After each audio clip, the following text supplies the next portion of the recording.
Hello students, CBSE 10th class trigonometry से संबंधित कुछ बातें मैं आपको बता रही हूँ। जब भी हम सवाल सोल्व करने लगते हैं तो हमें ये पता नहीं होता साइन 0 का मान क्या है, टेन 30 का मान क्या है, या सेक 90 का मान क्या है। इस तरह से हम बड़ी परेशानी में पड़ जाते हैं। आज मैं आपको ऐसी ट्रिक बताऊँगी जिसके माध्यम से आपको जल्दी से ये टेबल याद हो जाएगी और सवाल आप जल्दी से कर पाएंगे। सबसे पहला हमारे सामने तीन ये रहेंगे। सबसे पहला होता है साइन, फिर होता है कोस, फिर है टेन। टेन के बाद हम लेंगे बच्चों कोट, फिर कोसेक,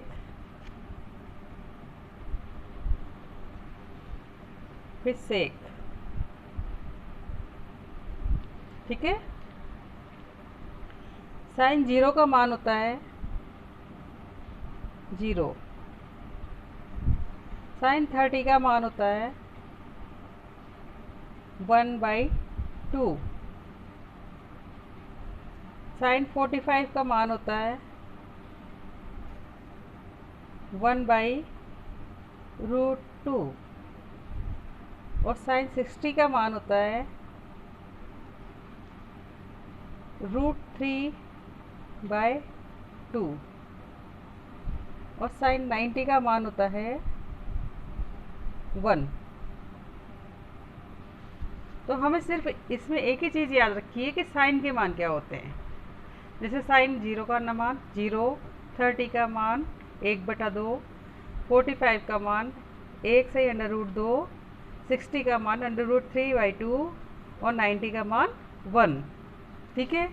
तो जब हम सेकंड स्टार्ट करेंगे इसमें कि अब हमें ये दिक्कत आती है कि चलो हमने एक के तो साइन के तो मान याद कर लिए, लेकिन कोस के मान कैसे याद कर रहे हैं।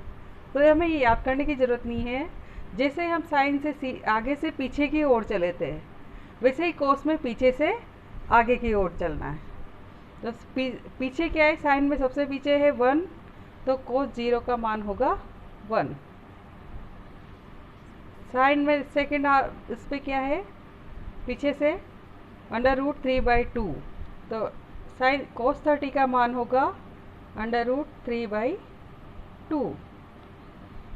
उसके बाद है कोस 45, तो कोस 45 की जगह पर 1/√2।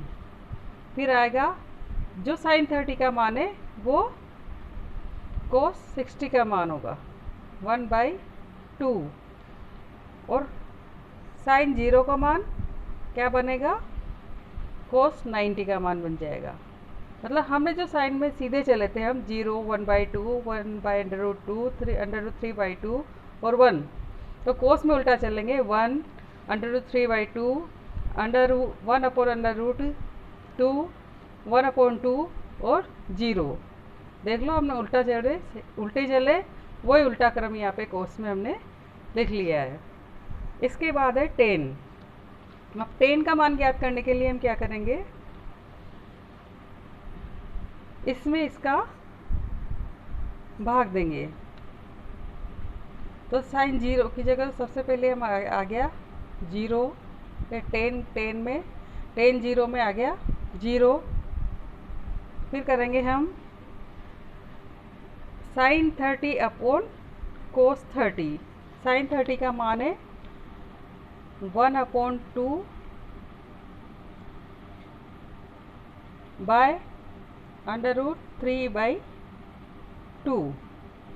इसको सॉल्व करेंगे तो क्या बनेगा, 1/2 इंटू 2/√3।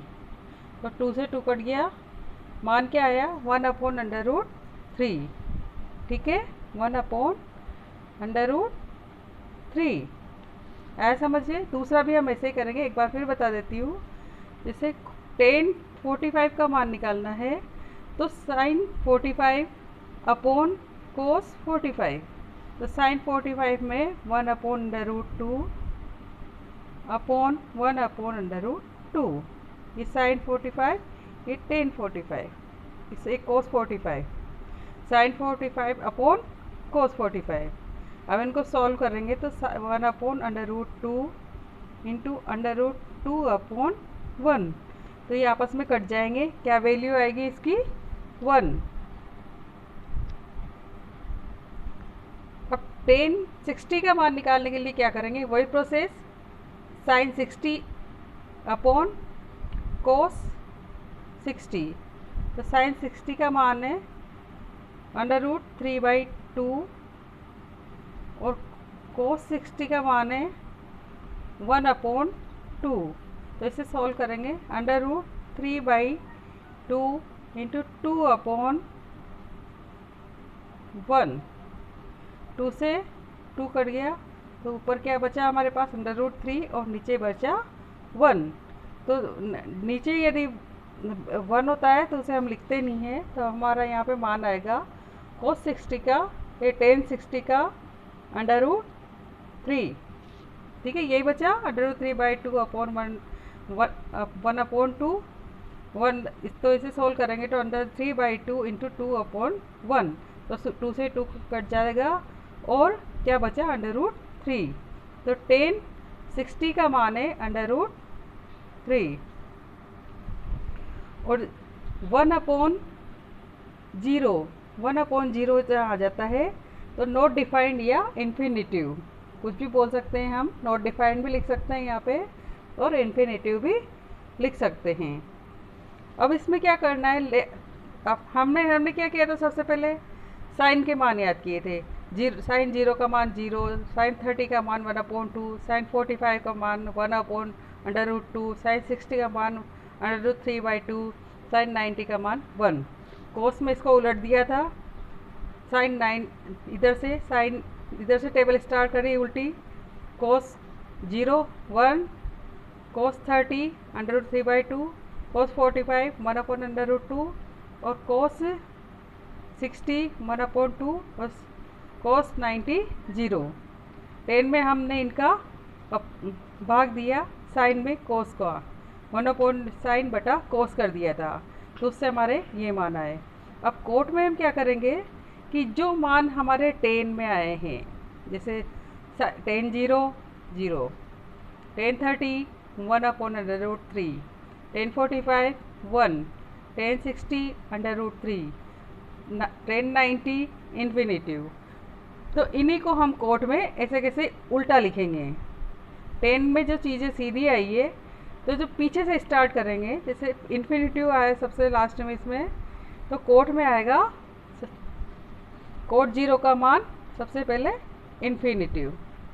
फिर उसके बाद क्या है? देखो tan 60 में है √3, तो ये उल्टी चल रहे हैं हम पीछे से आगे की ओर, तो हम लिखेंगे √3। फिर है पीछे से आगे की ओर चलने पर 1, फिर है 1/√3, फिर है 0। ठीक है, यहाँ तक याद हो गया? अब देखो बच्चों, यहाँ तक याद होने में कोई दिक्कत नहीं है ना। उसके बाद हम आता है अगला कोसेक। कोसेक को थोड़ा सा पैटर्न अलग है इसमें और इजी भी है। इसका मान कैसे निकालेंगे?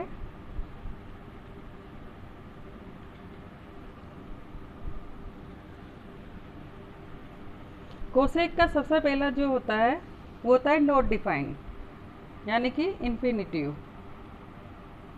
ठीक है, उसके बाद आएगा 2, यानी कि क्या करेंगे अपन, ये जो साइन की वैल्यू है उसको उलट देंगे, साइन 30 की वैल्यू। तो क्या आ जाएगा? ये साइन 30 में तो है 1/√2, इसका उल्टा करेंगे तो क्या आएगा? 2/1। तो 2/1 लिख नहीं सकते, इसलिए अपन क्या लिखेंगे? 2। ऐसे साइन 45 है, इसको उलट देंगे, 1/√2 को उल्टेंगे तो क्या आएगा? √2/1। तो नीचे 1 लिखा नहीं जाता है, इसलिए क्या लिखेंगे? √2। साइन 60 की वैल्यू क्या है? √3/2। तो कोसेक में क्या करेंगे? इसको उलट देंगे तो 2/√3।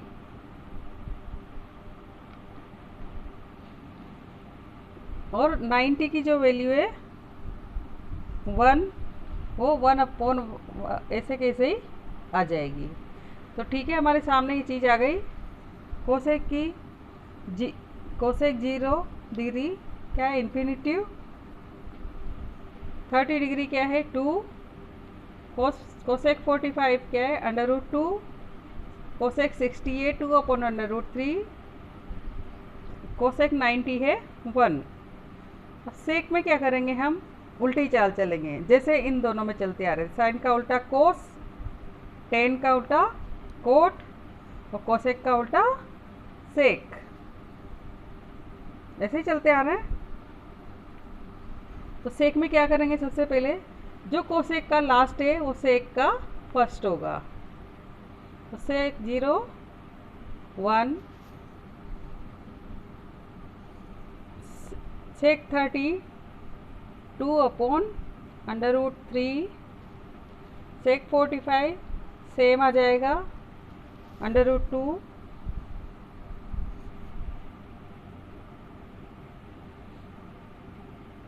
सेक 60, 2, और सेक 90 इन्फिनिटिव। ठीक है, इस टेबल को बनाने में या समझने में कहीं कोई दिक्कत नहीं है। फिर से बता देती हूँ, जो साइन की वैल्यू थी वो कोसेक में उल्टी करके लिखी गई है। उसके बाद साइन बटा कोस जो आया वो हमने 10 में लिखा। ऐसे साइन बटा कोस की जो करने पर जो भी वैल्यू आई वो हमने 10 में लिख दी। 10 में जो वैल्यू आई उसको उसका पीछे से आगे की ओर हमने कोट में लिख दिया। कोसेक की वैल्यू साइन की उल्टी करने पर आई।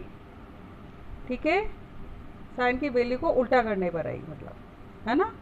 साइन की जो वैल्यू थी, जैसे 1/2 है तो 2/1, 1/√2 है √2/1, √3/2 है तो 2/√3, और 90 की 1, ऐसे कैसे वैल्यू आ गई।